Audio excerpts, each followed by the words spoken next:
welcome to Critical Bitches. And I know my co-host is usually Jen from Jen's Little Corner, but she had some stuff that she had to do. Plus, it's Sunday here, so it's Monday for her in the middle of the night. So today I have a very special co-host, which is Kate from BionicDance, and our guest tonight is Jim Hall from Atheist Edge. Kate, you want to tell us about yourself real quick? Not really. No one wants to hear it. Okay, I have a YouTube channel called BionicDance, and I basically tell religious people exactly why they're wrong. I pepper my videos with some, I think, decent animation, and I try to have a sense of humor about it. So that's pretty much who I am as far as YouTube is concerned. Yeah. And I've been a fan for a long time, and you're very upbeat and you get your point across. So I think you're one of my favorite channels. So thank you so much for being here. Now, Jim, who is from Atheist Edge, you want to tell us about yourself? I'm Jim Hall, atheist. I'm one third of Atheist Edge. So Courtney and Chris are the other two hosts. Courtney is also host of In Time now, so she's with Nicholas Suter over there. We are a channel that tries to promote amicable dialogue between believers and non-believers, and we mostly unsuccessfully try to repair a broken atheist community. So Kate knows all too well. I know. Let's not go down. We don't need to go down that road. Also, let's see. I wrote 2 books. Most people believe in God. Can they all be wrong? Available at Barnes & Noble and Amazon. This was written under a nom de plume when I first wrote it. This has depictions of Muhammad in it, but I just don't care anymore. That's called pulling back the green curtain. And yeah. Oh, and I'm going to be taking we don't have to go down this road either, but I'm going to be taking at least an extended hiatus for at least 3 or 4 months and working on another life project. I may or may not be back, but Courtney and Chris, they've got a plan to keep the channel rolling, so you will not lose. The content will still keep coming. Yeah. Speaking of personal projects like that, I'm also working on a new webcomic. I've got about 36 of them. 37. And it's very much in comic strip form, which for me is a departure because I usually try to do narrative fiction, usually sci-fi. But they've been receiving some decent reviews by people who've seen what I've made so far. It's not online yet, but I'm getting there. So stay tuned. I've seen some of it, and I love it. So and it's not just because I think you're great. I really do. I really do like it. So Jim, when I told you that that Kate was going to come on and be my co-host, you kind of fanboyed out a little bit. You want to tell me about that? Well, I don't believe in divine providence or fate or destiny, but this is very odd that this being my last live show possibly ever is with somebody who was on a very short list, maybe the top. I'm thinking I've been an atheist my whole life. I'm a cradle atheist, but when I started actually watching YouTube videos, what got me interested in doing it myself was 3 people. Thunderfoot, 43 Alley. I think Thunderfoot still does videos. It's all science-based now. It was anti-SJW for a while. Before that, it was directly against religion. I think he's still pretty active. Then 43 Alley, he dropped off the face of the earth. And Kate, I thought when I got rolling, and then a couple years into my channel, I thought Kate had disappeared off the face of the earth, but it was the algorithm. So I went back. I was still subscribed, but I hadn't hit. So this is for you guys. If you like a channel, hit that bell for notifications to receive notifications for upcoming videos. If you don't, sometimes like Kate didn't appear in my recommended feed for like over a year. And so I thought she disappeared. And then I saw her again. I was like, oh shit. But yeah, major influence for me starting this channel almost exactly three years ago on April 2nd. So yeah, pretty much exactly 3 years ago. Before I forget, let me add, I took a bunch of notes. And I'm used to hosting. So if I start to try to hijack this, please keep me in my place. I'm a guest, not a host. No. But I do have a list of things I'd like to talk about. Okay, no, I'm new at this and I totally suck at it. So just feel free. And you're, like I said, you're our guest. So, I just want to talk really quick about how we met. because it's an interesting story. Although we're both part of Math Pig's Twatter group, and we've actually spoken a few times on that, but I don't think you knew who I was. Nobody knows who I am. It's fine. But a few weeks ago, when they locked down the UK, and Math Pig was upset about it, and he got on and talked about it, and he's like, well, let's get on a stream and talk about it. And you're like, I've been drinking. Let's do that. Oh, that was the Quiplash. We played a few rounds of Quiplash, right? I love that game. We played for I really love Quiplash. It got Kate, man, you have to totally. Are we gonna? Is this back-to-back live episode? So we're gonna do a Quiplash right after this, right? Or no? Well, actually, Robbie's got R and Raw on after this, and then we're gonna do an after party after that. If you guys can come back. Is there room for Kate? Because that'd be badass. Yeah. I already asked Kate to do it. So. Oh, beautiful.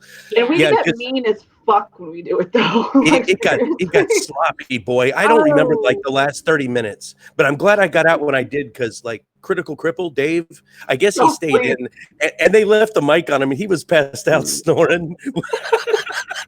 I'm glad I did. When I'm playing Quiplash, I have a tendency to unload on Steve McRae. Oh, okay. That's perfectly Steve McRae is such a butt munch. Kate is aware that I'm friends with him, and what I love about her is she can still remain friends with me even though I'm friends with Steve, and that is a rarity in the YouTube community. Oh, like, yeah. Oh, you're in this camp? I'm gonna just get my torches and pitchforks, and I'm gonna go after you too. That's so common. There's this whole Twitter thread going on right now where people are going, oh, look at this Cheshire person's like block list. And hey, Kate's on it because she hates Steve McRae. And it's like, really? Because I've never heard of this person who just blocked me. We have never interacted as far as I can tell. But apparently because I didn't like Steve McRae, auto-blocked. And don't get me started on Essence of Thought and that particular crowd, because I got blocked so fast just because I was critical, not even of what was being said, but how it was being said. And all of a sudden I'm persona non grata with people like Godless Iowan and such. Let me read an excerpt from my goodbye speech that I broke on Neil the 604 Atheist. But for those viewers that think it was Cheshire Vic that is causing me to pop smoke and disappear from the atheist YouTube community, it's not true. It's not. She's a blip on my radar, actually. But I did say in my going away speech, the histrionics, the infighting, the us versus them mentality, the tribalism in the atheist community right now are something I did not expect when I started this, nor are they something I signed up for. So with that in mind, although she's not in any way, shape, or form, even one of the reasons why I'm leaving, that type of tribalism is not something I signed up for, and I don't know if I want to be a part of it. I might poke my head back. My project should take no longer than 3 to 4 months. You're working on a project.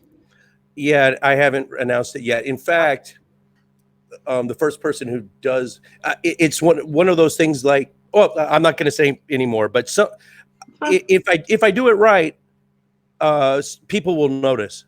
When I pop my head back, and they might, it's hard. Anyway, I'm just going to leave it kind of undisclosed for now, but I'm going to poke my head back in 3 or 4 months. Now, this whole time I'm going to be working behind the scenes and helping Courtney and Chris out because, they have full-time jobs. I'm a retired Marine. I did the editing, the sound.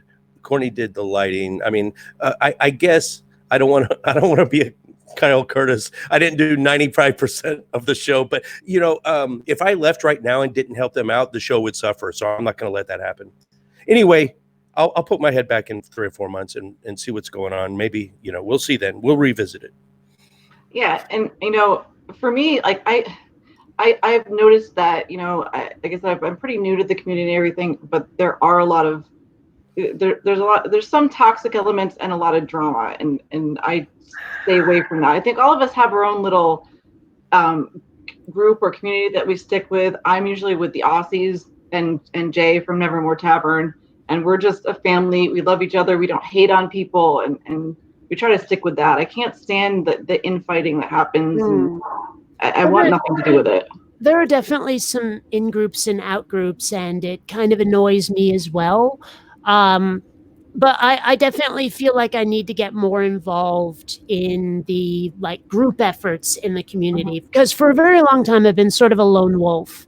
But it helps at least with your exposure and to grow your channel and to meet really awesome people. To you need to be on live streams a lot, and I suppose I could host them, but I'm terrible at that.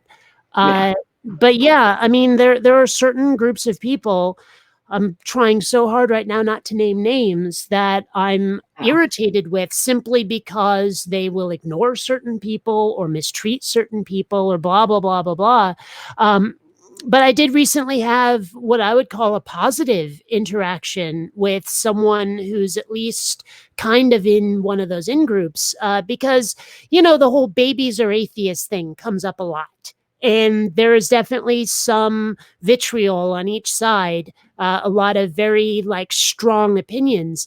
And at one point, Ocean Keltoy made a video basically criticizing that, and someone pointed me at it, and I decided to respond. And a lot of people were sensing blood in the water, expecting drama, but we both had some very courteous interactions on the topic, and then it ended. And I think a lot of people were disappointed, but Yeah. I felt it was a positive experience. Even though neither one of us really changed the other's mind, we were also like, never thought of it that way a couple of times. So I thought it was great, where it was kind of the exception that illuminates the rule, Yeah. And that's another thing too, though.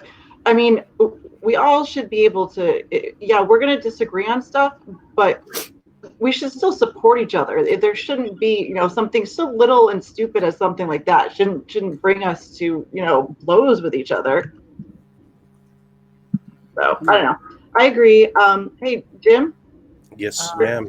You're a little choppy again, just letting you know. Oh, shit. We can still hear you very well, but just You can? Yeah, we can hear you fine. So Okay. don't worry about that though. Tell me if it. Yeah, I'll switch to the laptop mic. If this has been giving me problems all day. No, the sound is fine. It's just the video. You Video. There's nothing I can do about that. For some reason, I've got spotty internet connection. I'm on like 1 bar right now. For some reason, it's been going since the wee hours of the morning like that.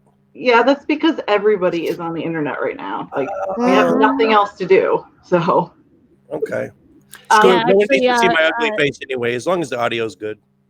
Online VR games, especially VR sports, that's my only source of exercise during this whole social isolation thing.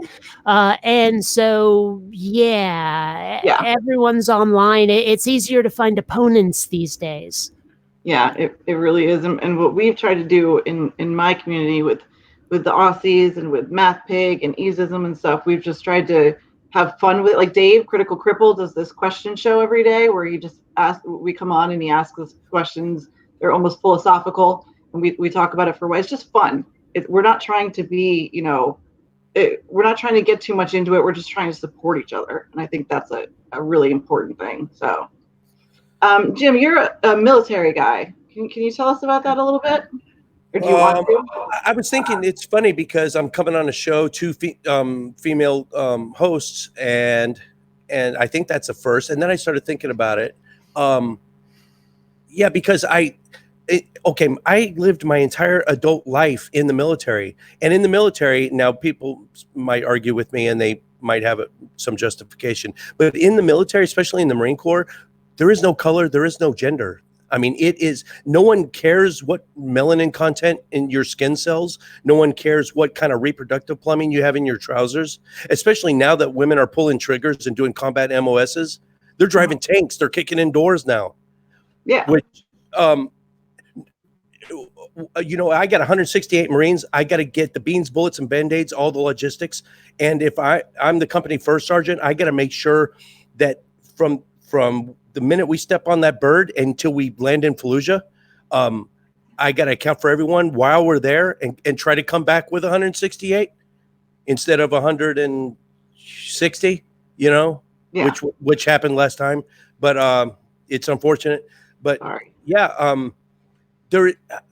didn't see my entire adult life until I just retired, I guess maybe 10 years. Oh gosh, it's been 10 years already. Wow. We all feel old. It's fine. I know, right? It feels like just yesterday, but this extra 50 pounds I'm carrying around tells me, oh yeah, you've been out a while. Okay. But yeah, I didn't become aware in civilian life how much everyone looks at race and gender and sexual orientation and all this. So that was an eye opener when I got out. That was the biggest thing. And that everyone moves so damn slowly.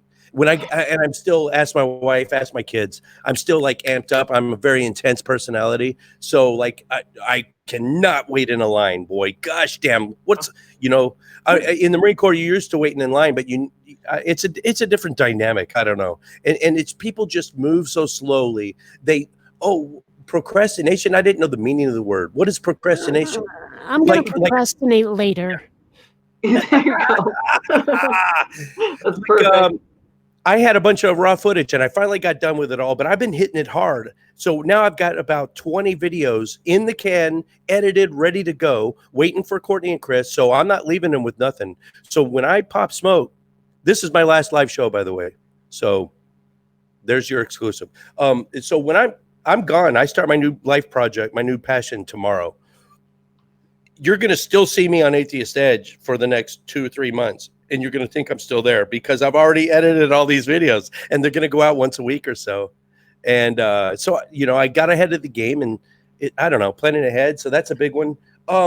Let me say, while I've got the floor, do you guys have anything? I don't want to hog the. No, this is about you. Well, I mean, speaking as someone who was raised by hippie peaceniks, the military life is kind of alien to me, although I do live in San Diego now, which is a Navy town. So a lot of my friends are in the military. So I'm learning more. But the world you're describing, I mean, okay, granted, I can be a fairly manic person when it comes down to like if someone is walking down the middle of the aisle in the supermarket with their cart with no self-awareness of whose way they're getting in, it drives me up the wall. So, I mean, I guess I can empathize a little bit, but not with the military flavor to it. Yeah. I grew up in Connecticut, and not far from Mystic. My father was in the Navy, so it was a very Navy area. I know what that's like. Sorry, Jim. Go ahead. San Diego is why I have this raspy voice. The hardest thing I have ever done or will ever do in my life, including combat, was 3 years in San Diego as a drill instructor. And just yelling at recruits for 3 years straight. I developed a lot of scar tissue. I was coughing up blood. It's normal. Every drill instructor goes through it, but your voice changes dramatically. I can't sing karaoke anymore. That's a huge regret. I have like a 1/2 octave vocal range. I used to have like a 2 octave maybe. Mike Patton from Faith No More has 6 octaves. So I mean, there's the. But yeah. Oh, I mean, speaking as like you're talking about the whole drill sergeant thing, among my military friends, a big conflict right now is that apparently drill instructors are not allowed to knife hand anymore. Like when, you gotta be out of your fucking mind. Oh, can I say the F word? Not allowed. It's this big whole flipping out because it's so PC and all that, and it's like I think it's hilarious watching them argue about it personally, but. I guess that's a sign of well, every older generation. It's probably not Marine. It's a whole. It's not even a military thing. It's a generational thing where you looked at the younger generation. So we look at the recruits that are being trained now, and like, oh, they got a cushion pass. There's no stress being slung, and they're not going to know what it's like in combat, and they're not being trained properly, and they're going to not be good Marines, and then that. They'll become the gunnery sergeants and the master sergeants and the lieutenants, and they'll look down on all the new, and it's a cycle. You know what? The Marines are getting trained basically the same way they are right now as when they did in 1775 when they started.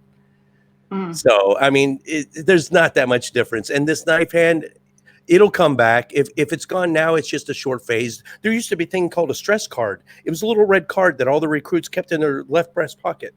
And if the drill instructors were coming on them too hard, this only lasted like not even one cycle. So maybe like 6 weeks it lasted, right? When drill instructors are up in their face and they could just pull the card saying, hey, I'm being stressed out.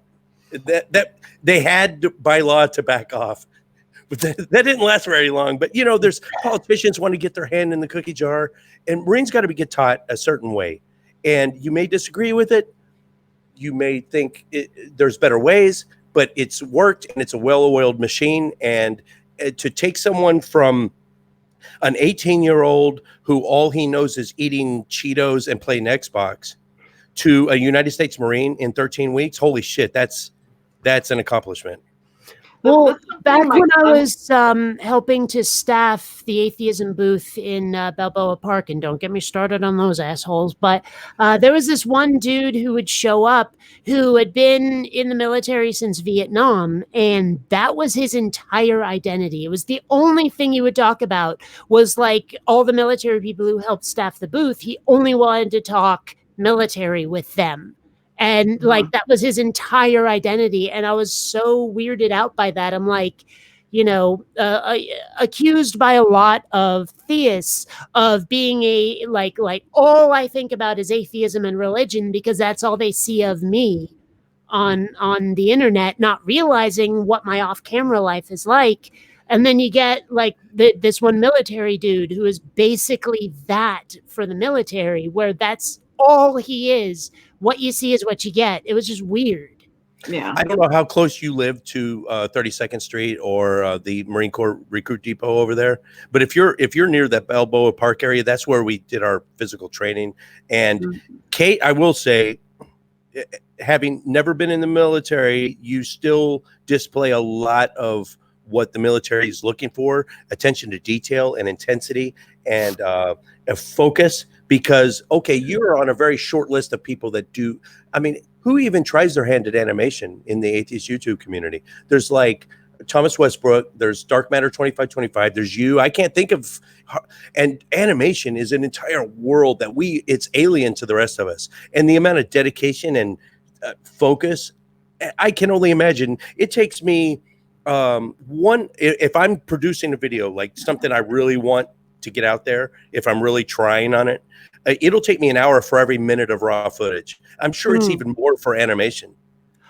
Well, I mean, it's different with animation. I mean, because you have to build the characters in CGI and like using geometry, and then you have to rig the characters so they can move naturally, and then you can finally start animating. But once all the setup is complete and you already have the characters you're going to work with, it doesn't take that long. The real lengthy process is the rendering. But also, I've been doing animation since high school, so that helps. But also like I don't know. That's what I was going to say is I could never be in the military for one or two very specific reasons. Number one, I got a real problem with authority, and it would be very hard to hold back my sense of humor. Right. But number two, I kind of don't want to kill people or be responsible for killing people. So that's another part. Yeah. My son is 16. And I only got the one kid, and I'm a single mom. And he is, he's an introvert, and he loves art, and he loves science, and he loves history. But he actually, he's worried about what he's going to do when he graduates. And he actually thought about it for a minute. He's like, maybe I should go into the military. I'm like, you literally spend all day. Like, he knows a lot about guns because of the shit he plays on PlayStation. But that's it. It's like, that you could never pull a trigger. That you have no fucking discipline whatsoever, because I have not done a great job in that regard. Like, you should hear the way we talk to each other. He would get his ass beaten so hard. It's just, I'm like, no, this is not, you just can't. And I have all the respect in the world for the military, and also I can't imagine sending my kid off to any kind of conflict. It would fucking kill me. So. You have a 16-year-old. What did you have him when you were 9? Holy shit. Close. I was 12. No, I was 23 when I had him. Wow. Yeah. That's unheard of these days. Everyone waits till they're 30 nowadays. Yeah, no, it was not having kids ever. Hey, there's something to be said for not procreating as well. Mhm. Yeah, Well, I mean, absolutely. honestly, I don't want the responsibility, and I definitely don't have the money. So I'll just stick to cats. Thanks. They take care of themselves. You can raise them through the system of benevolent neglect. You can't do that with a child. So Well, meet my kids sometime. I get it. And those parents that are like, oh, what are you talking about? You're a terrible person because you don't want to have kids. No, what the fuck is that about? That's completely valid. I don't. I never. I wanted to be a mom when I was younger. Having him was not on purpose. And I ended up becoming a single mom pretty much right away, and have been most of his whole life. But no, that's really dumb when people are like, that's the only thing that they are, and they don't understand. And it's the same for religious people. They can't understand you not believing in God. They just can't. Mhm. So Mhm. Well, the way I've often described it on my channel is that a lot of religious people, not all of them, thankfully, but a lot of them seem to think that there is a God shaped hole in everyone's world and it has to be filled with something. If it's not actually God, then you plug something in there.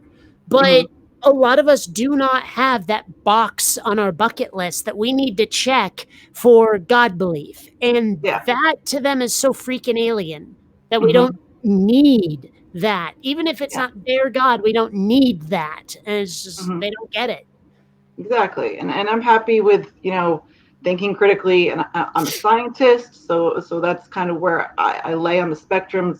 The people I work with, I don't think I know anybody that I work with that isn't an atheist, to be honest with you. I mean, I don't work for a huge company, but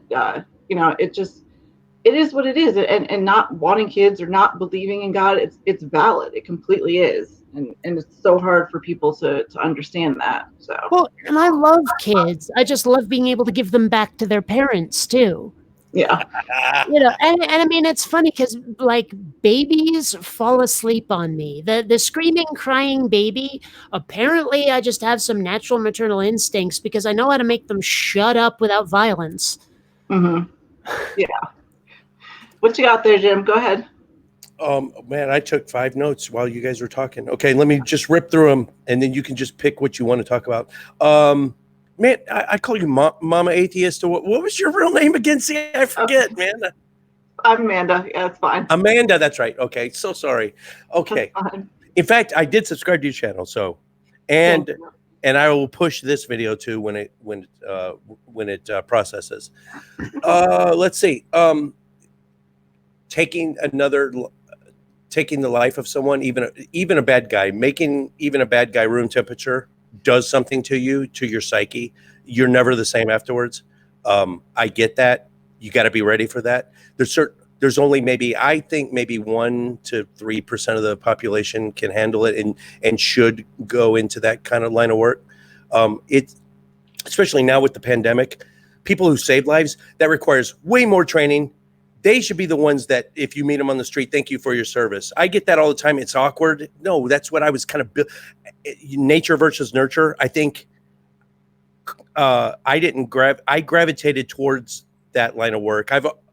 Everything I've ever been in, law enforcement, corrections, security, military, it's all been protecting the people that can't protect themselves.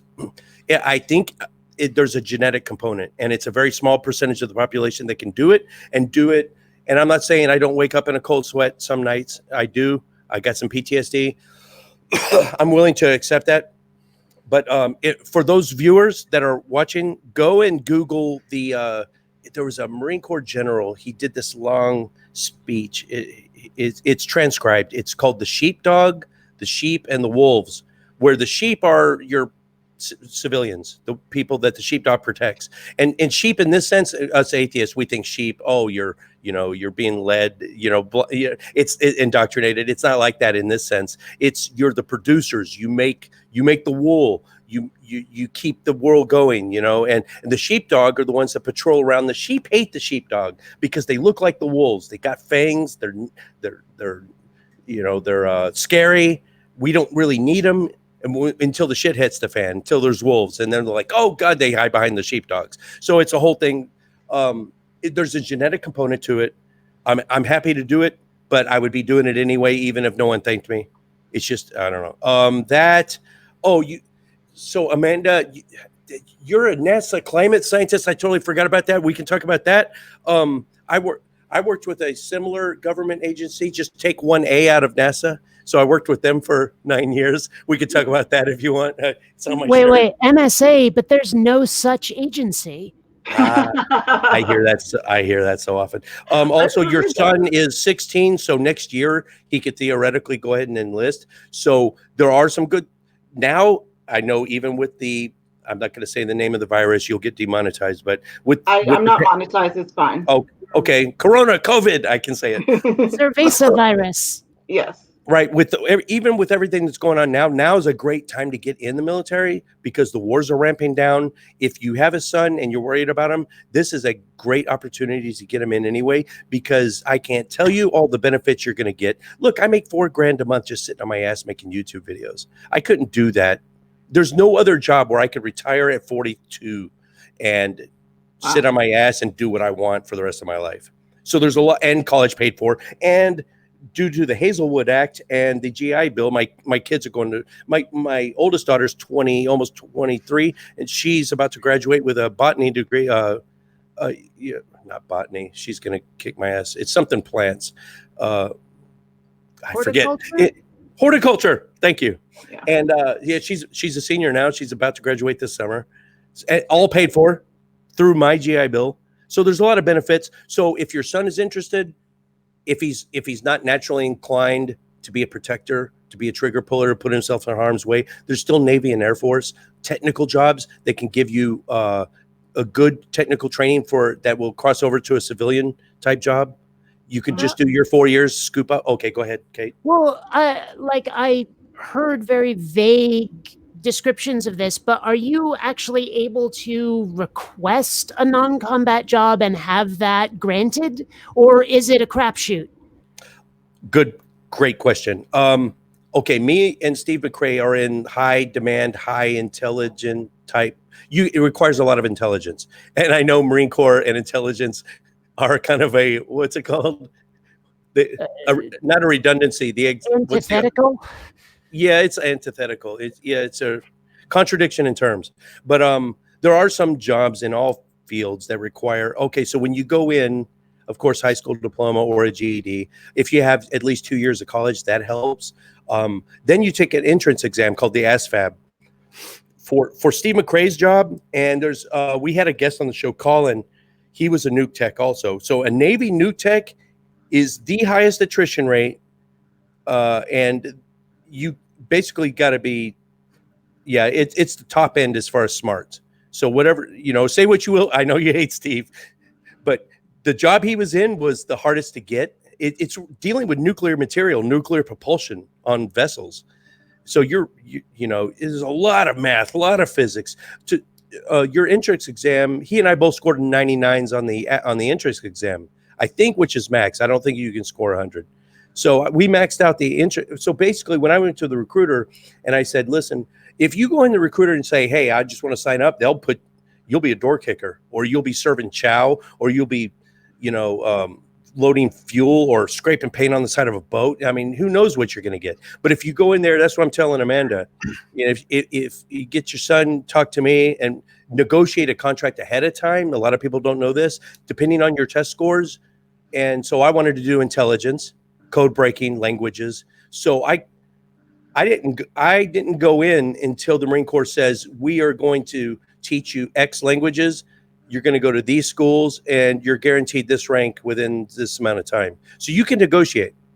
So, so the Marine Corps taught me Japanese and Spanish fluently and code breaking.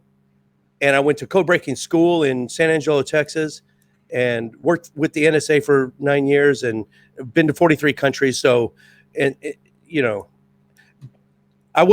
did I directly pull triggers for a living? No, not, but being a Marine, we're all riflemen. You're all subject to that. It's different than the other services. Navy, one of my Navy friends, Tim Clemmy, he's an awesome guy. We still talk, but even in boot camp, he never touched a rifle. He still, to this day, he had to pistol qualify on the pistol like twice. That's it. So he never even touched an M4 or M16. He Wow. still to this day has never touched a rifle. So, you know.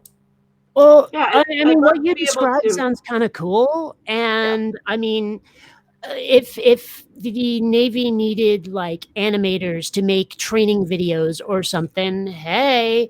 But there's another reason why I'd never be in the military is because I'm kind of compoundophobic. So until the uniforms don't involve buttons, I'm not What phobic? compoundophobic. It's an aversion to buttons. Can't stand them. Hate them. Interesting. Really? Is it Yes. enough to where you couldn't wear a uniform? Yes. Wow. Absolutely. They Literally freak never me heard of out. that. Huh. They totally freak me out, and I don't know how to explain it. It's Wow. interesting. So yeah, Jim, I'd love for you to be able to help me out with that if you could. So. Oh, dude, just I'll shoot you my personal cell. Have your son just contact me directly. Okay. I would love to get him on the right track, and you know, depending on what he wants to do, I can get him set up for life if he ever wants to do that. Let me get through all this list so then I don't have to keep looking at this. I just wanted to say thank you, and I wanted your help for it. But yeah, go ahead. Your list. Oh yeah, I'm available anytime. Just I'll shoot you my personal cell after this, and let's see. Thank you. The reason I'm drinking, see this nest, it's already starting to coagulate. This is it's a pre-bottled. You can actually buy this in the liquor store. It's Dutch chocolate and red wine blend. Is this Chocovine? I don't know the name brand, That's but what it is the I'm Dutch. nastiest. It's the And we nastiest drink- shit ever. You love it? I'm Dutch. I grew up with it, and I don't like alcohol very much, and it is pretty nasty. But because of my heritage, that's what yeah. It's called. It's not the brand name. It's actually called Chocovine. That's what it is. I'll go look at the brand name, but it's Dutch chocolate and a red wine mixture, and it's fucking disgusting. And the only reason I'm drinking is because today's Sunday, and I didn't plan ahead because I'm becoming a civilian, I guess, but I should have done it last night. But see, I've only been out of the house twice since this whole pandemic started. Mm-hmm. Seriously, I've only been out twice, and it was like real quick, and it was like cover my mouth. So I'm not scared to go, but. And I don't want the wife to go for me, but I'm in the middle of the show. So she's making a beer run later. So until then, that's all I've got. I have a bottle downstairs. I think I'm going to drink it for the after show later then. Beautiful. Yeah. These days, like I'm completely out of like juice, for example. So I've started putting like a couple of tablespoons of Tang in water and drinking it out of this. That's right now my only source of beverage. You guys don't have we have our grocery stores deliver here. It costs like $3 for delivery, and they'll come and they'll put it on your porch and leave, so you don't have to actually come in contact with them too. Problem is, everyone's doing that now. I tried to do that, and they said there are no open slots. And I'm a cheapskate. I just don't want to pay the extra money.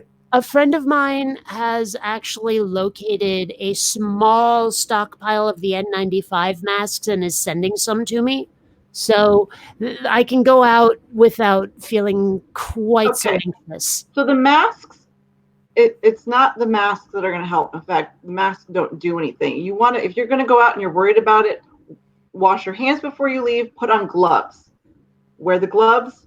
When you come back, take them off, wash your hands. Masks, the only time the masks help is when you're actually working in the, you're a medical provider. So you're coming into contact, people could cough on you. But honestly, and the masks could even make it worse because you're going to be adjusting them and then you're going to be touching your face. The masks, unless somebody's going to actually cough into your face, they don't do anything. Well, I'd if rather you're not really worried about it, wear gloves. Just listen to the scientists. So, I mean, maybe I'm just working on the idea of like triple redundancy or something here, but I'd rather have it than not. Yeah, and that's fine. And they are the good ones. These are the really like allegedly block 95% of viruses. So yeah, I'm just, done the research and stuff, and I have doctors and nurses in my family, and this is what we've discussed, and just letting you know, so you don't have to wear the mask, but if you're really worried, do wear gloves, but make sure literally as soon as you walk in the house, you wash your hands for at least 30 seconds. 2 minutes is best. I don't know if I can find gloves. Okay, and it's not necessary, but I'm saying the people that worry about the mask, it's the gloves that are better, but you really don't need it as long.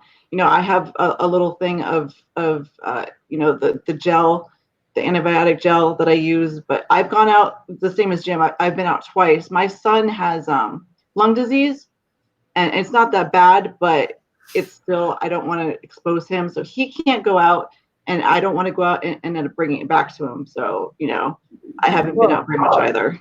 And for about 4 days, a little while ago, I had a sore throat, and I was like, "Oh hell, is this the plague?" Yeah. But it never got any worse. In fact, if anything, it got better. And I'm like, "Okay, so either it wasn't the coronavirus, or my immune system stepped up like a motherfucking boss and said, "Nuh-uh," to the coronavirus. I don't know which it was, but the self-isolation will help me not infect others. Yeah. Exactly. And if I cough on air, it's probably not a sore throat. I think it's just the weed I did last night. Yeah, we ran out of weed like fucking a week ago. Where other people are stockpiling toilet paper, I have been stockpiling on the marijuana. So, well, but it's legal where you are. It's not easy for us to get here because it's not legal in Georgia. So, well, still, yeah. I mean, I'm torn between that. I'm sorry to hear that, and neener. So, well, like I said, I don't want to live here. I hate living here, but yeah, you're right. Do you have something next that you want to talk about, Jim? Go ahead. Let me just, I'm almost done with my notes, and then I can actually focus my attention off this piece of paper. Kate said, God-shaped hole in your heart. My response to that is, well, you have a science-shaped hole in your brain. And good. yeah, and then breaking news! I just saw on Twitter an hour before we went live that the American Atheist Convention in Phoenix got postponed till next year. Also, Really? the reason I'm drinking this, and my wife's going on a beer run, and I couldn't get it before the show started, is blue laws still exists in Texas. Blue laws were a big thing in the South. I don't know if you're even aware of these. I can give you a quick rundown. Oh, you're aware of it? In Connecticut. Oh, Yeah. okay. So they still exist. They used to be, when I was a kid growing up in the late 70s. It was the reason they're called blue laws is because there was a blue light in the aisles that you could actually shop in. For instance, okay, so it's all based around the Sabbath. You walk into a hardware store, the hardware store would be open on a Sunday, but there were certain aisles that you could not, they would have tarps down. You could not buy a hammer because that involved working on the Sabbath, but you could buy nails. It was the most arbitrary, stupid shit ever. So now the blue laws still exist, like slightly. On Sundays in Texas, and today's Sunday, and I was going to run to Kroger real quick and grab a 12-pack of IPAs for this, but I realized, it's damn Sunday, and they don't start selling alcohol until after noon on Sundays because of church, and so that it's still remnants from the blue laws. And yeah, the last in Connecticut. Connecticut is not a very religious state at all. I think people just go. Some people go to church just because it's tradition or they're used to it, but it's very liberal. It's very blue. Everybody knows Connecticut, but we have blue laws, and it is on the week every other Monday through Saturday after 8:00 you cannot buy liquor, and on Sundays the whole day you can. So, and that's our blue laws in Connecticut. Well, it's fun because not too far from me, there is a store where I guess it's run by Jewish people because every Saturday they say, "We'll see you later, Shabbat Shalom," like a little sign in the window.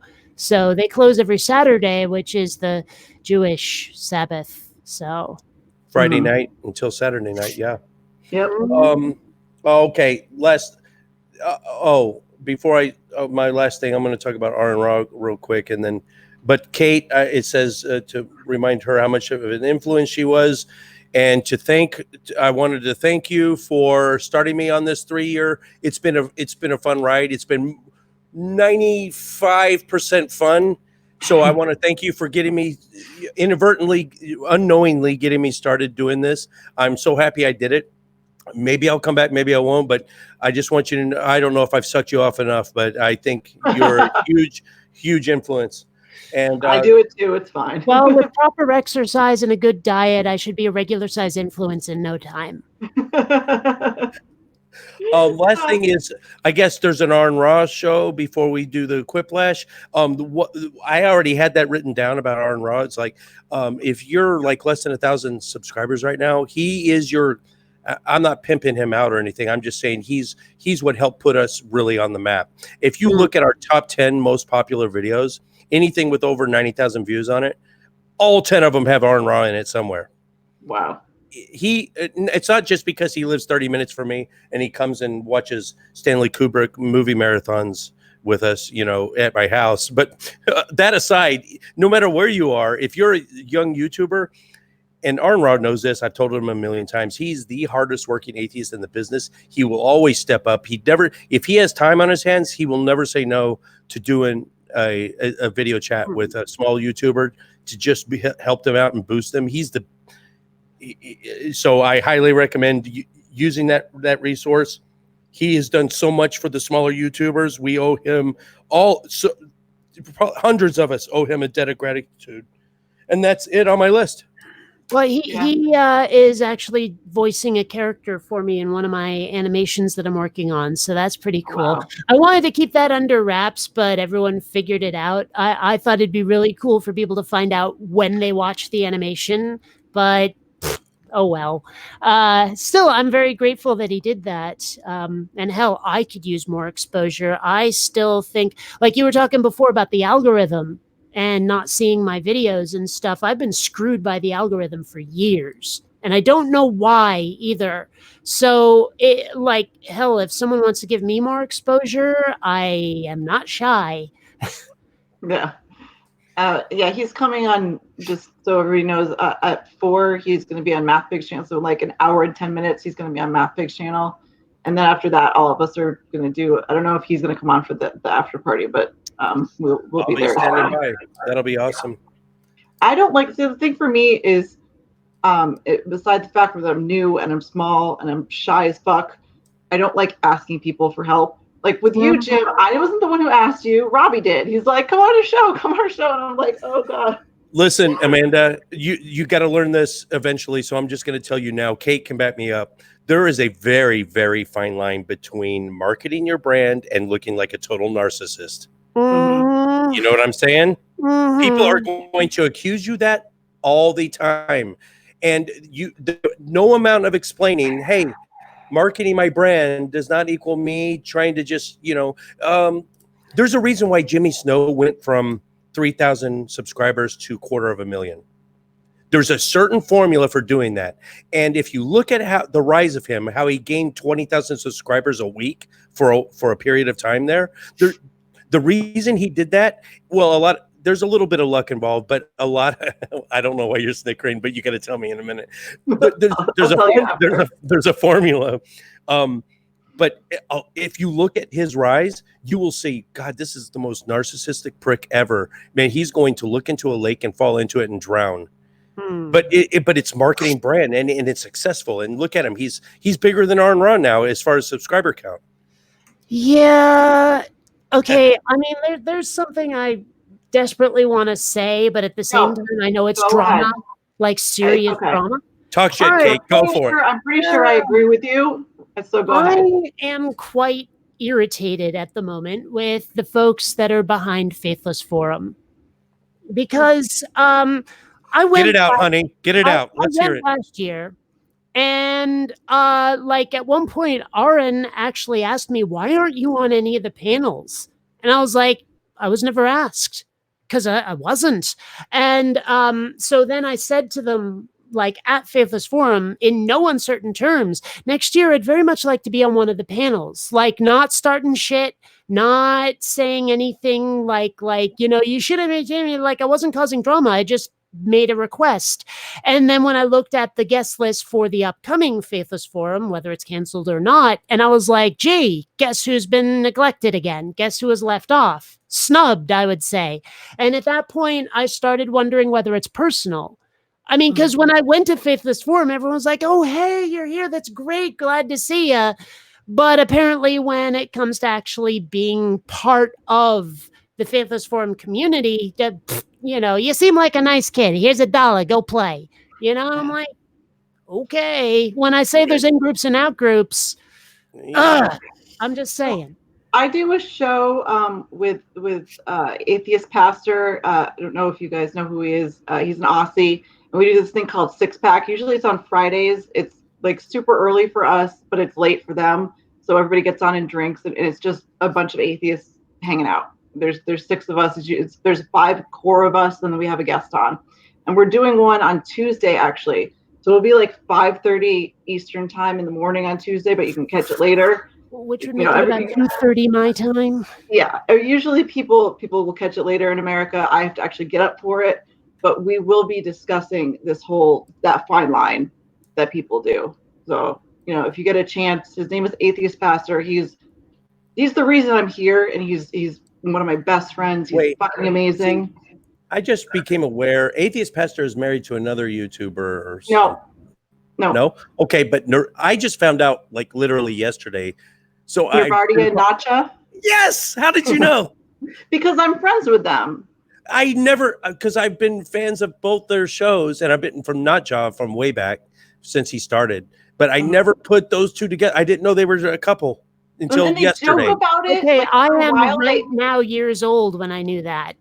Yeah, no, they acted like it was a joke, kind of, but they've been dating for a while. In fact, he moved to where she is. He fanboyed out and moved to where she lives just to kind of start the relationship. But they're amazing. They're a great couple. So I'm still quite curious what Notjaw looks like in meat space. I know. And if Nirvardia is willing to be on camera, why isn't I've seen her too. Well, yeah, everybody's seen Marrow. Yeah. No, Jim has actually seen Notjaw, and that's not fair because I'm good friends with them, and I've still never seen him. It is interesting to see people off camera and realize, wow, you are nothing like what I pictured. Either they have an avatar or they're on camera, but the angle is such that you don't realize they're about this tall. That kind of thing. And actually, Prophet of Zod is friggin' gigantic. He showed his face first time ever on our show. But really? I mean, he is so tall. And honestly, maybe it's just the jacket he wears, but I thought he was short and squat. Yeah. He is He's a good looking, like a lumberjack, Alaskan lumberjack type. You would never guess it. Nirvardia was the one. Oh yeah. Nirvardia was the one. She was the first friend I made in the community because I started Twitter just to follow a couple atheist YouTubers, and I wasn't really active in it, but I had mentioned her, and she texted me, and we became pretty close friends pretty quick, and she was very sweet about it, and she's the one who introduced me to Chris, and they brought me on Six Pack, and that's how I got into their community, and that's how I ended up here. So Chris Suris the skeptic? No, Chris Atheist Pastor. Oh, okay. Yeah. Well, one more thing, like a little tip for you. Never. Kate can back me up on this. Kate is the original atheist. I mean, she goes back over. This is when it all started. Go back and look, go through her library and look at the original shit. Look how far back it goes over. What, maybe 12 years even? Yeah, and actually, a lot of my videos accidentally got deleted, so it goes back even further. So if you want to see what life was like before the adpocalypse, before the infighting, before the 2011 elevator gate, before the 2012 Rebecca Watson, before the Dear Muslima, the Richard Dawkins, before all the shit posting started, back when it was a pure. When I look back on it, I look back with fondness, and there was probably. It was probably riffs even back then. But when I look back on it, I reminisce about the old days. It looked like we were one big happy family. And but one thing I want to tell you, Amanda, one other piece of advice is collabs. And I'm sure you're aware of the power of collaboration. That's how I met Notjaw and Purple Rhymes with Orange and a lot of these up and comers. And some like Suris, who we used to have the same subscriber count. We did a collab, and Jen with one N. Still, my favorite video I've ever done in my life was a collab with Jen with one N. We talked about quantum gravity, this pseudoscience woo bullshit, but it was heavily scripted, and we worked hard on it together. So there's a lot of video interaction behind the scenes and getting the script just right. So we'll read the script in real time to each other just so it bounces off correctly. And doing a good collab with someone smaller, bigger, same size as you, doesn't matter. Just collab as much as you can. See, and that's the thing is I want to do more of that stuff, but like when I've tried to organize them, it always falls flat, and I don't know what I'm doing wrong. I mean, hell, I tried to organize a Quiplash night a couple of weeks ago, or like a week ago, because I was bored and I enjoy it, but nobody responded. I was like, does anyone Why want to do didn't you this? ask me? I'm always up for it. I don't know. I mean, I put it out there and no one seemed to give a shit. So at this point, I'm kind of waiting to be asked to do collaborations because I can't seem to encourage anyone to do them with me. But also, like, I mean, again, to mention something that I find quite irritating, I'd have to cause drama and call someone out by name. But again, I had a third party ask me, why haven't you done or been this, that, or the other thing with this other person? Because everyone else has. And I'm like, never got asked. Yeah. So, you know, and I'm not going to necessarily like say to someone, hey, I want to be on one of your videos just like fucking everyone else was. But I mean, I don't know. There's times where it really does feel like I've just been shoved to the side. Like, yeah, you had your time. You had your 15 minutes. Get out of here. You know, here's your hat. There's the door. Scram. So. But you know, I mean, I know I'm tiny and I'm nobody. And most of my videos, like I do the live streams, we talk about atheism stuff. But when I do like actual video, and I have a TV show that I do every once a week where we talk about, I just have a friend on and we talk about a certain TV show. But most of my videos I do about climate change. Like, so, you know, I love you and I love working with you. So I'm telling you now, let's do something together. And I promise that I'm not going to shove you aside. I mean, I know Sneg all about climate change, but if you No, it doesn't have to be about climate change at all. I'm just saying that's what I end up doing most of the time by myself. So well, I mean, I'd love to, yeah. So with a collab, one party usually does the heavy lifting, the other one usually just follows along, plays along. So with the collab I did with Jem with One In, for instance, I did the heavy lifting. I wrote the script from scratch. I sent her side of the script. We worked on it together. I did all the editing and whatever. So now her and I are going to do another one. Hopefully. Look, listen, I'm probably going to come back in 4 months. So let's just put that out there. There's no way I can stay away, but I have this thing I want to do. It's going to take a little while. So I'm going to just and it's probably a good time to pop smoke right now with all the fucking dumpster fire that's going on. Anyway, so I'm eventually probably going to we're going to work on a collab together, but she's going to do the heavy lifting this next. So you can switch back and forth, you know. There's always one side that does all the work. And if you're the smaller channel, you're probably going to be the one to reach out to them, do most of the work. But then after that one, it gets successful, gets a couple thousand views, and they're like, oh, okay. Like we did The Emperor's New Clothes, a rewrite of The Emperor's New Clothes. And it wasn't animated like BionicDance style. It was like kind of shitty animation, but we worked 3 months just on the script and the stuff before we even started filming the voiceovers, right? And so we're very proud of it. It's The Emperor's New Holy Armor, if you want to look for it but we got a celebrity voiceover. Seth Andrews did the voiceover. So now that I did all the heavy lifting, he saw that what I can do. Now it's, you know, that might be a toe in the door to get on Seth's show one day. Who knows? You know, so that's how that works. Well, and Seth Andrews has done some voice stuff for me, like little quips for my outro videos, you know, because he's got a pretty good announcer voice, you may have noticed. And so he's done the like, you know, even YouTubers need Ferraris, subscribe to, or become a patron for BionicDance, that kind of thing. You know, he's done that for me, and it's great. I'm so glad. Intros too. Yeah. Like I'm not going to screen share, but I'll always show you literally hundreds of intros from YouTubers that have 100 subs all the way up to 250,000. So like I'll get them a 6 to 10 second, hi, I'm Aaron Raw and you're watching Atheist Edge. I've got hundreds of those. And that's good too. You put it at the front end of all your videos. I should get like, man, I know Aaron Raw would do that for me. Oh, I know God, he would do it right now. Yeah. Yeah, I mean, he's nice. Aron Ra, he may look like the unholy spawn of Genghis Khan and Klingon woman, but he is one of the nicest guys you will ever meet. He is a gigantic teddy bear. You gotta love Aron Ra because he will Angel love says he you. looks like a Satanist, so but he I know loves my him. first thought was Genghis Khan and a Klingon, but hey. That's perfect. Genghis Khan and a Klingon. You can't get any more right on the money than that. And I have a picture of him in a Starfleet uniform. So Oh, really? yes. That's cool as fuck, Yeah, no, I just it doesn't matter to me. I mean, I do what I do just to stay part of the community.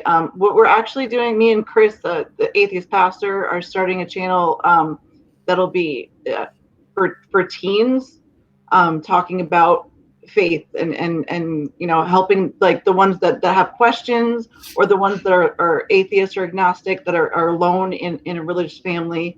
So we're doing that, and I just want to be part of the community and help where I can. I don't care about making being famous or being big like Jimmy or anything like that. That doesn't matter to me. Well, just I mean, right be now I'm doing this as a living, so it would be nice to have more. Kate, you live on this, right? Yes. Now, the only reason She's I'm able a to, professional atheist. She's a full timer. I This mean, is just a hobby for me. well, the thing is that, like, I did the calculations, and I literally make way less than minimum wage, like half. The only reason I'm able to keep doing this is because I'm not paying rent on this place, and I get Medicare from the state. That's it. If I had to actually try to live on this, I couldn't. I'd be in a box on the street. Yeah. What was I gonna say, Amanda? If you're doing that teen channel, if you're gonna branch off and do that, just be aware, just so you know, that YouTube has certain restrictions for minors appearing in your video. You're already aware. Okay, cool. Yeah. Yep. Yep. But it doesn't mean you can't have minors. It's just you got to jump through some hoops to have minors on your show. And I just did a video about Camp Quest. There's Camp Quest. It's a secular summer camp. It's all over the country, but we were focusing primarily on Camp Quest, Texas. And I had a couple minors on the show. It was sons of my actual guest, and so I had to jump through some. There's some hoops you got to jump through to have them even appear on camera or talk or whatever.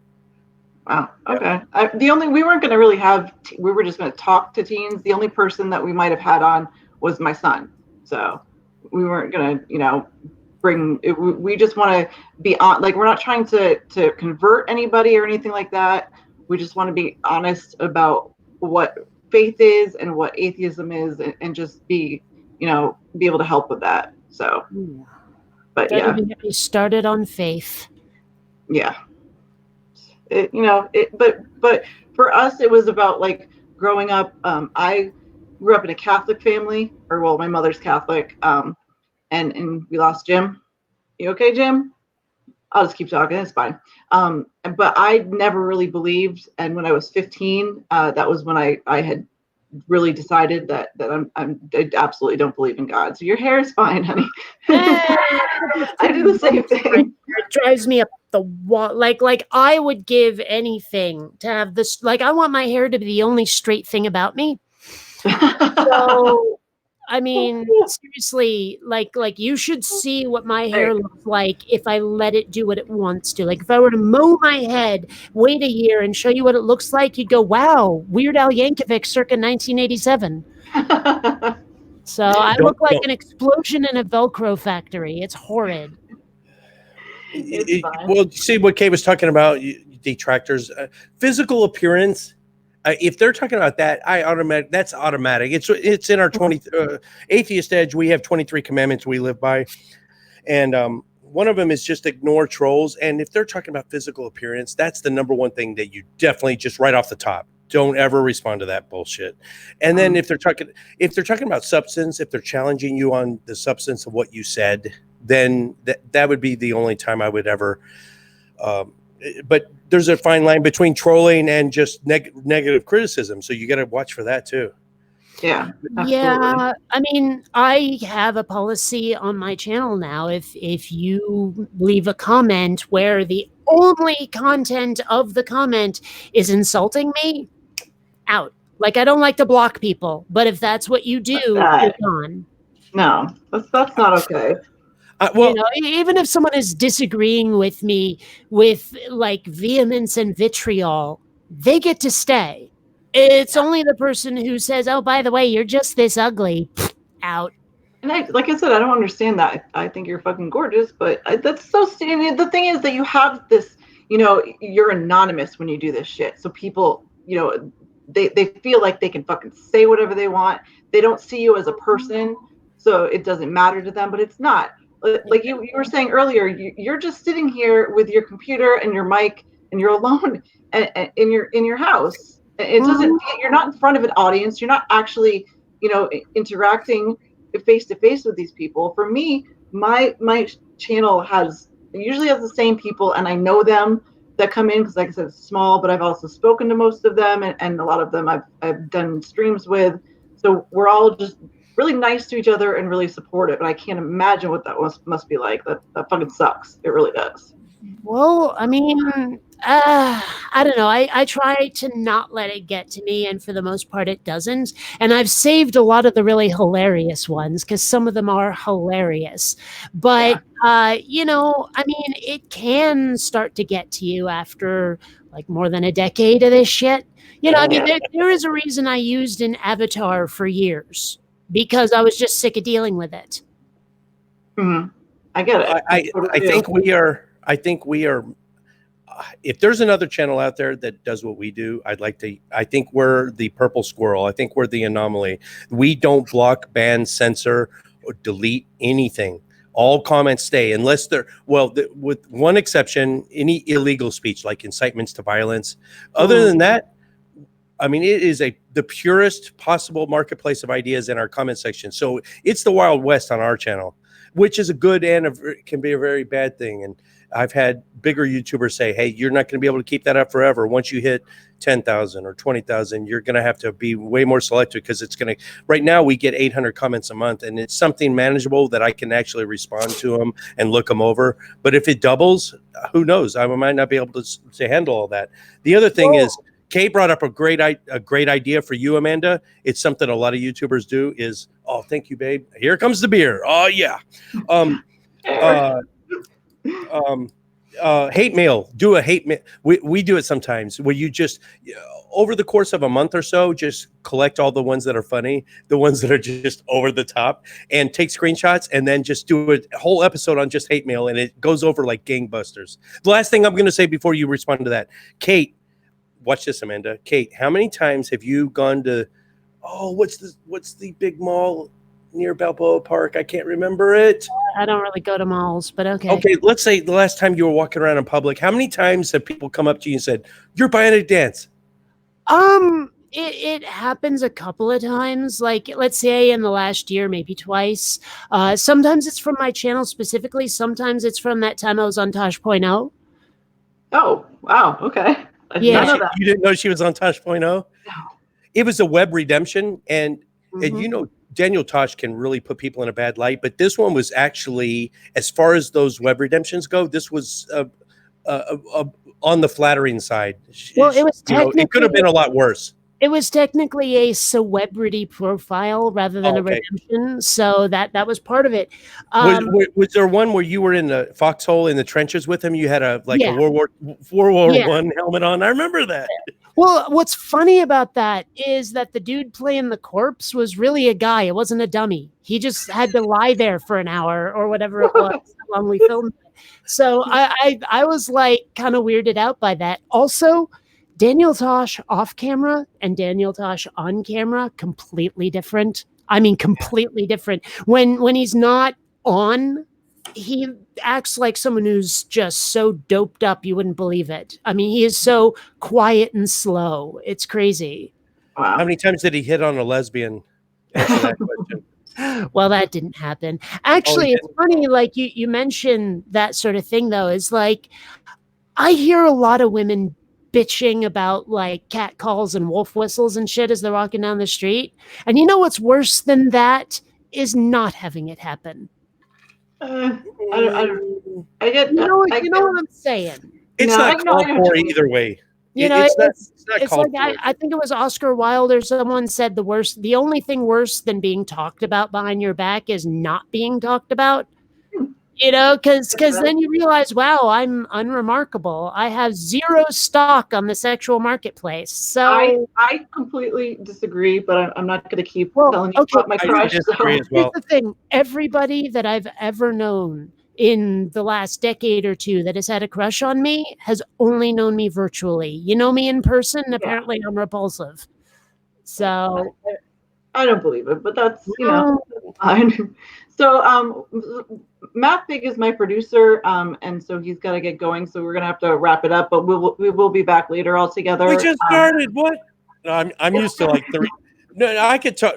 We did a show once, 4 hours and 20 minutes, just arguing about vegetarianism versus eating meat. So okay, but okay. Vegetables are not food. Vegetables are what food eats.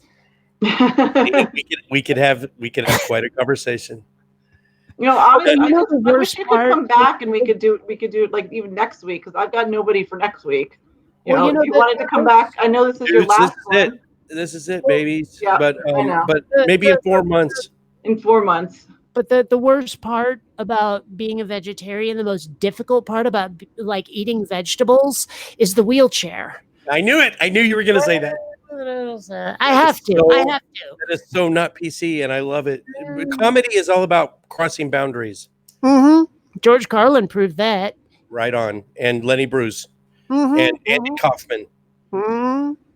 Although I'm not as much a fan of his. Oh, Andy Kaufman, if you want a modern day example of Andy Kaufman, Tim Heidecker and Eric Wareheim. If you watch the Tim and Eric show, awesome job, great job, whatever. Yeah, Tim and Eric, go watch that if you're a fan of Andy Kaufman because it's just over the top. It's like, should I be laughing at this? I don't know. That's my jam. I love that. That and dry British comedy. Yeah. And Kate and I have this ongoing love affair with anything 80s. What was that movie that glorified the 80s and Tron? And what was that movie that we both like? What was it called? That could be anything. No, that one movie that had every 80s reference that no one caught except you and me.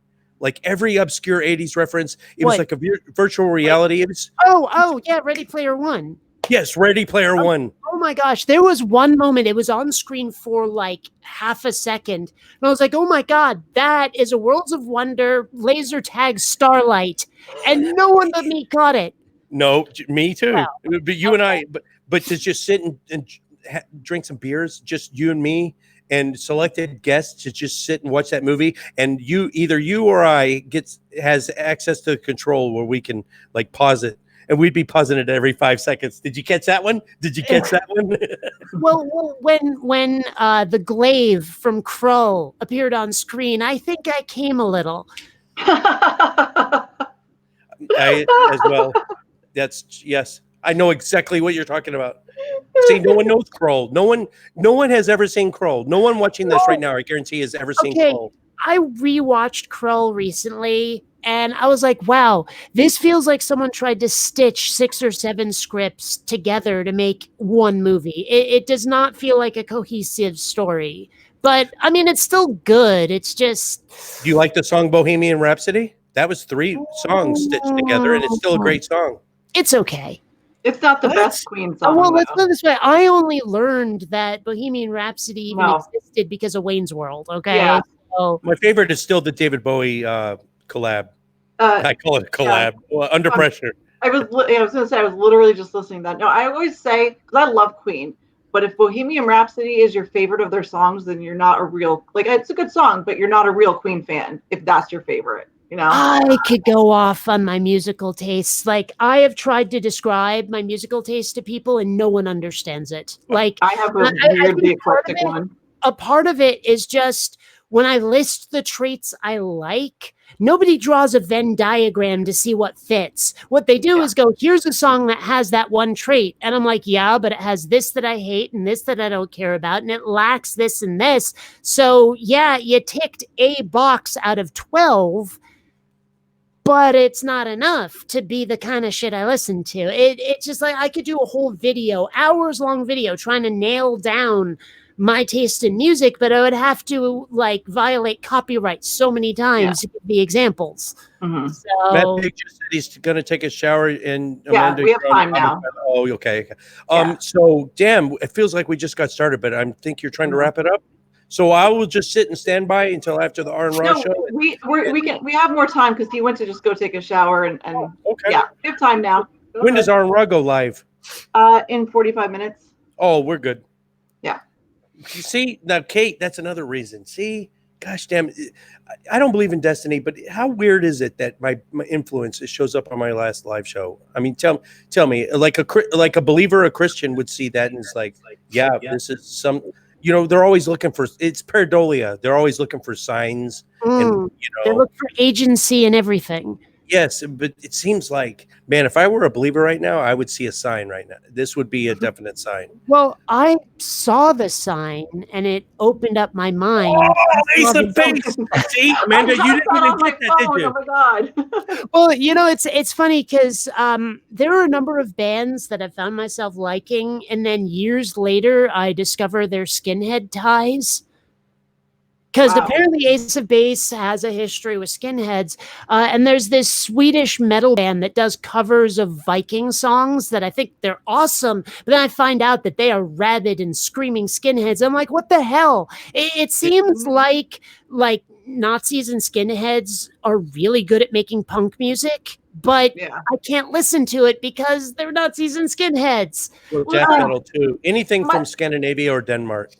Well, Michael Jackson said they're Swedish. Well, they were Swedish till Marie Fredriksson died, and now she's part of Sweden, I guess, if they buried her. But still, Michael Jackson made great music, but I'm sorry, I can't listen to him because of who he was. And I have people that argue with me about all that. Oh, but it was so great, and I'm like, I just can't, you know. So I get that. It takes. I'm not saying that's a bad thing. I'm not saying that's a negative trait. It's just that I am able to separate the two, and I don't think most there are people just certain things that cross the line for me.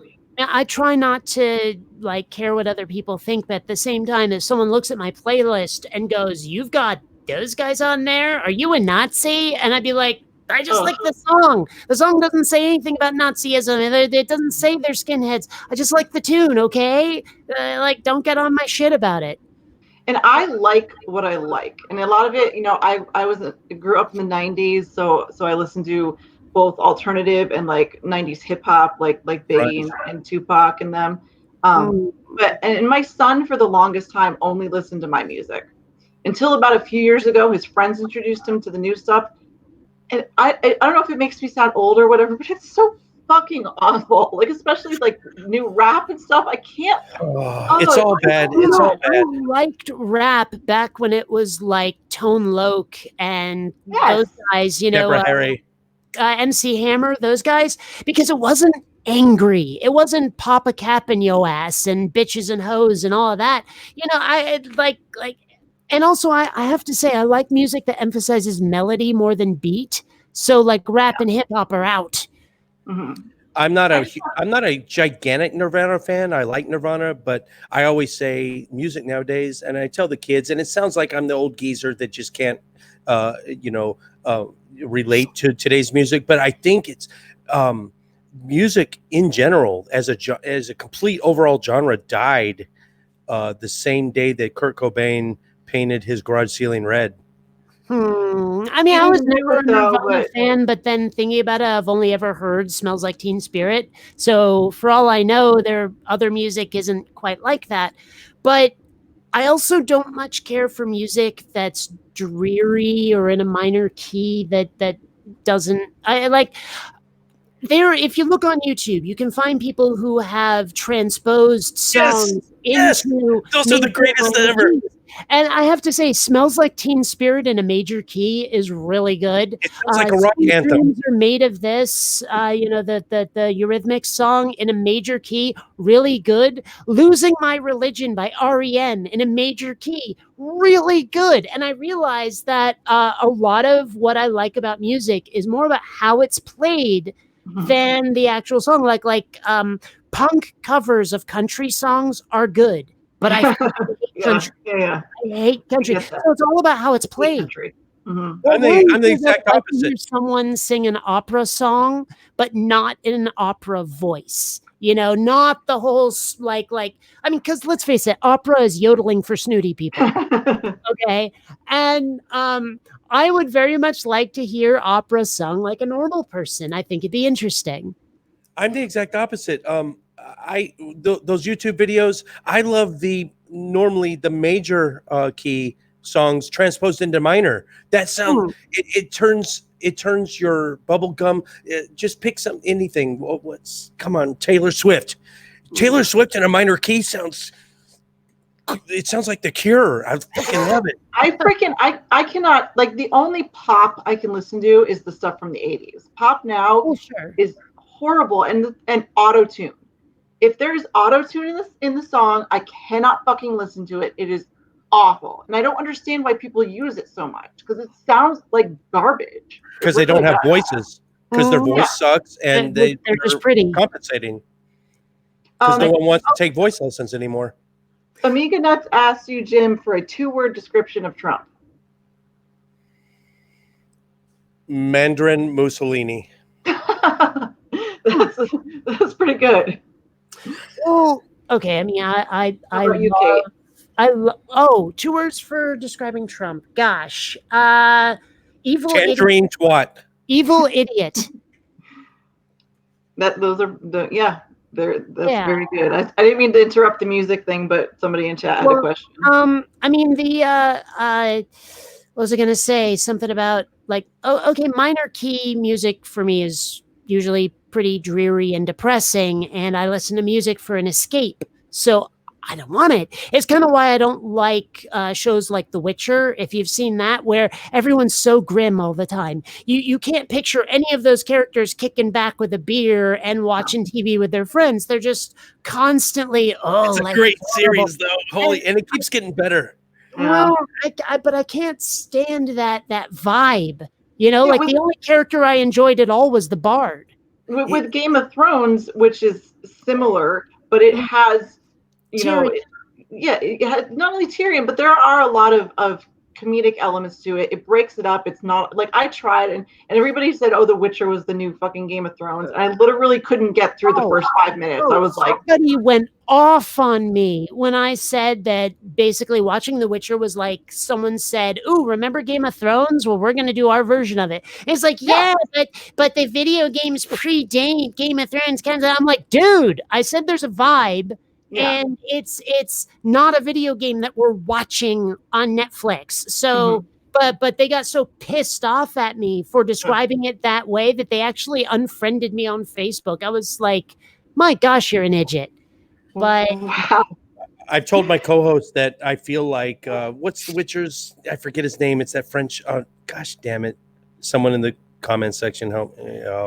Anyway, whoever the main character is, I feel like that guy. Or Henry. No, yeah, it's a French name. I forget, but I feel like that guy sometimes on my channel, my co-host. I feel like Chris and Courtney are that lighthearted minstrel that just loves to dance around him and keep his spirits up. Because I feel like those two don't, luckily, and to their benefit, they don't get they don't get sucked into this vortex of drama like I seem to, and Steve McRae seems to. Steve McRae called me when I did that interview with Kyle Curtis. I'm sure everyone's seen it and everyone has an opinion about it. Even though I disagree with what he did to the Non Sequitur show, I was very civil and I was very courteous, and I gave him his 15 minutes, right? I gave him his say, and everyone said I sucked him off and this and that. But afterwards, I caught so much criticism, and it just, oh man, goddamn detractors, and everyone's coming down on me, and I just felt like this guy with this. I had this burden on my shoulders, and here's Chris and Courtney. They're like the minstrel dancing around me, just trying to keep me up. You know, it's not always a dumpster fire, Jim. Well, you know, I'll say this about the Non Sequitur show and Steve McRae. I do regret the drama a little bit for one reason, like the drama between me and Steve, is that before that happened, I was on the Non Sequitur show a couple of times, and every time I was, my subscriber numbers skyrocketed. because like you were saying with collabs and all of that stuff. And so I kind of regret the drama because I was just never on there anymore because of Steve McRae being the constant presence that he is. But you know, well, that's pretty much all I had to say. Is we had you and him on separately to talk about the same issue, though, and we were our show was trying. This was one of our first attempts to build a bridge because you and Steve were having words, and I think it was over the definition of atheism. It was something just so. Yes, that was it. It was so fucking petty, and we couldn't make it happen. He wouldn't budge, you wouldn't budge, and then that's when I started to think, man, I'm never going to get anywhere, am I?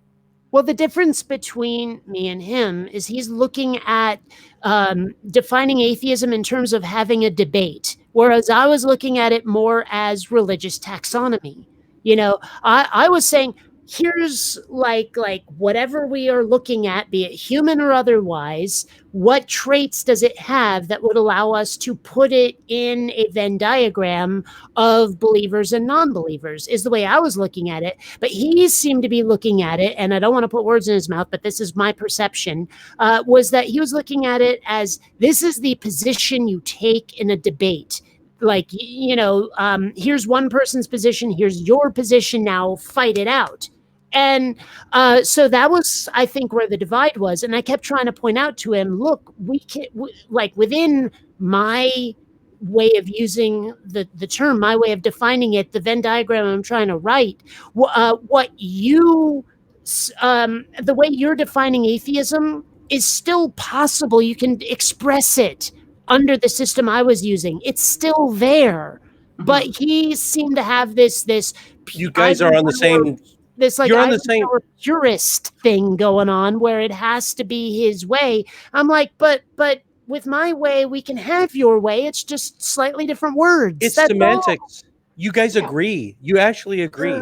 It's semantics. When it comes down to it, it shouldn't matter because you shouldn't be telling a person what they are. Your definition of it is for yourself. Well, he's speaking philosophically. It's not though. It's not though. I mean, my definition of myself, the way I describe myself, is for me. But I want other people to understand it. No, and I get that too. But all I'm saying is that somebody else shouldn't be telling you what you are.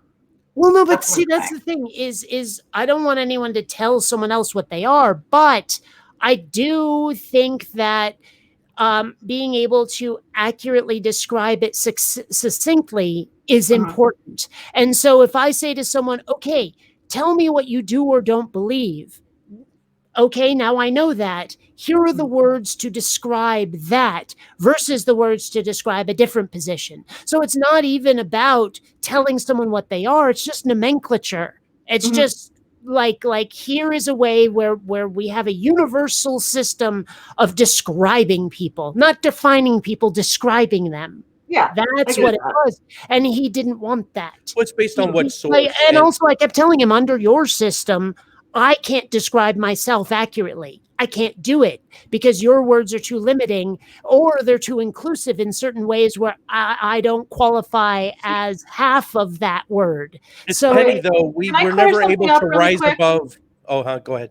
I didn't mean, Jeff said that's not what Steve McRae does. I don't know anything about Steve McRae. That's Steve not McRae, what I'm saying. He goes off saying in general, people shouldn't do that. So McRae goes off the Stanford Encyclopedia of Philosophy. It's the standard repository for all definitions philosophical.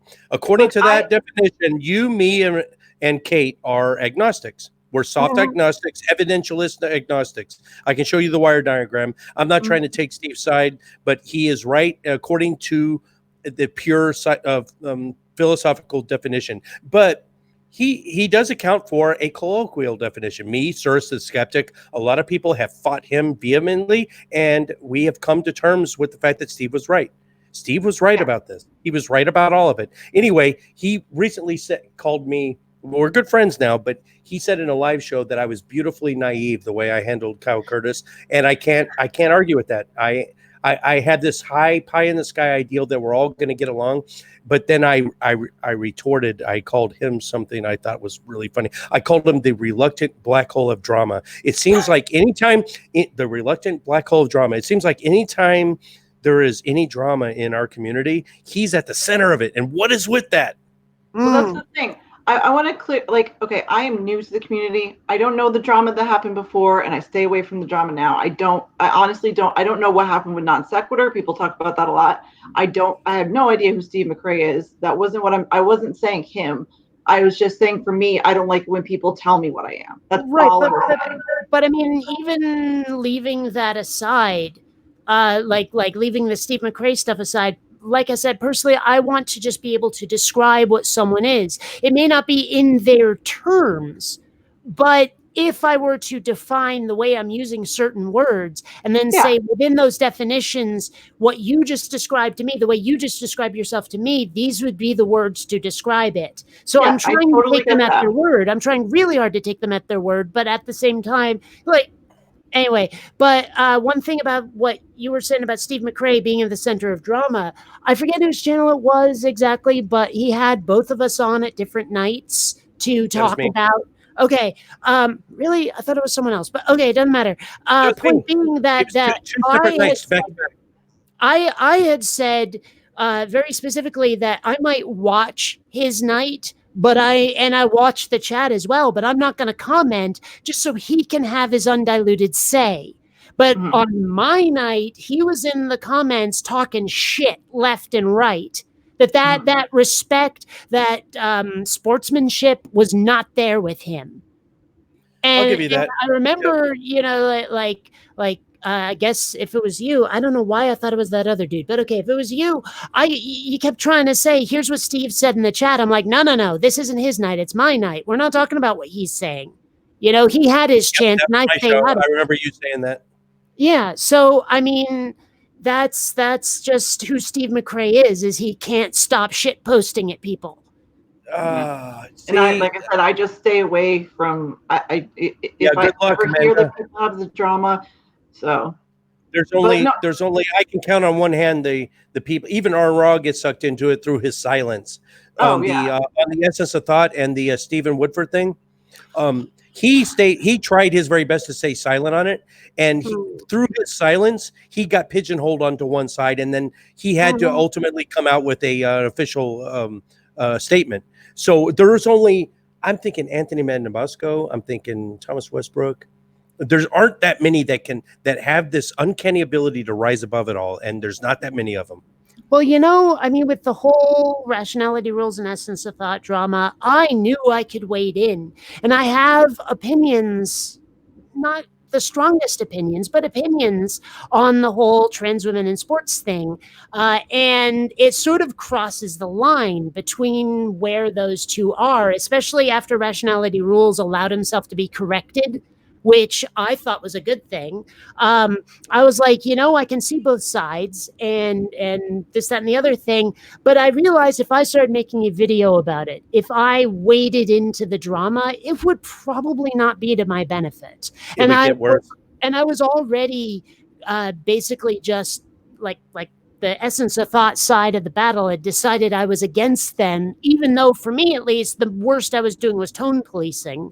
You know, and even then I wasn't really doing much more than talking to other people who were talking about the topic. I never addressed it with them directly, and maybe I should have, but whatever. Point being that the sort of with me or against me and one try or you're out attitude the Essence of Thought took, I was like, even if I agree with you, I don't want to be on your side. I just Kate, your ambivalence, like you can see both sides and you can rise above it and look at it unbiasedly. That is a minority viewpoint. Oh, I didn't say I was unbiased. Well, I know. I lean towards Stephen Woodford, towards Irrationality Rules myself. We had him on the show literally the day after that all started, before even the Atheist Experience even knew what was going on. It was the after party at the Last Faithless Forum. We had him on our show, and we were talking.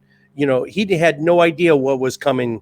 Like that next day, he had no idea. No one knew, and he reaped the whirlwind that following day when they went down to Austin. But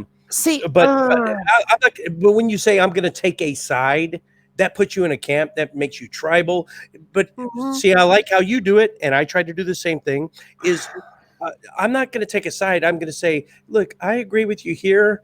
They make a good point, But as long as you're fostering communication, that's what the big beef with Cheshire. Okay, she's smart as shit. Cheshire is smart as shit. She's going places. She's got the world at her fingertips. If she could just calm the fuck down and and take emotion out of her arguments, prior to us getting hostile with each other on that show, on Steve McRae. I already had made a concession, and I was planning on making probably several more, but she never gave me that opportunity because she wanted to start injecting emotion into the mix. If you just tone it down and let's talk to each other like civil adults, whether we agree with each other or not, you know. I don't know. I don't even know who this Cheshire is. It's so bizarre that I'm blocked by her. So I don't get it. You're not. We do need to wrap up now because Matt Pig's thing is coming on soon. He did put a link in the chat. I also want to remind you guys to go subscribe to Atheist Pastor and come watch us on Tuesday. Like I said, watch it later after it airs because it's really early for Americans. But we'll be discussing just some of the things that Jim pointed out. But I cannot thank both of you enough for coming. Kate came and stepped in for Jen, and you're a great friend, and you've been here for me literally since I started this. I don't know how to thank you. You have been amazing, and Jim, happy to do it. Yeah, and I love having you on. And like I said, we will do something. I really do want to do something with you. So definitely. And thanks so Jim, much, guys. Coming on, especially when you're wrapping stuff up and you're leaving for a while, but coming on my stupid little show as your last interview, I that's fucking awesome. Thank you so much. I'll see you after the R and Raw show. We'll do some quiplash. Yeah. Yes. Looking thank forward you to guys that. so much. Message me on Twitter when the quiplash thing happens because I may have to go get lunch instead of watching R and Raw. Yeah, I'm going to keep getting drunk, so it might get really sloppy, but that's what quiplash is all about anyway. Yeah, I'll let you both know. But everybody else, Matt Pig put the link in the chat for his thing. Thank you so much for coming. I'm so humbled that people come and watch my stupid little channel. It's amazing. And I love all of you. You all are wonderful to me, and we have a great community. So thank you so much, and we will be going now. And thank you to Matt Pig for producing for me. So we'll catch you all later.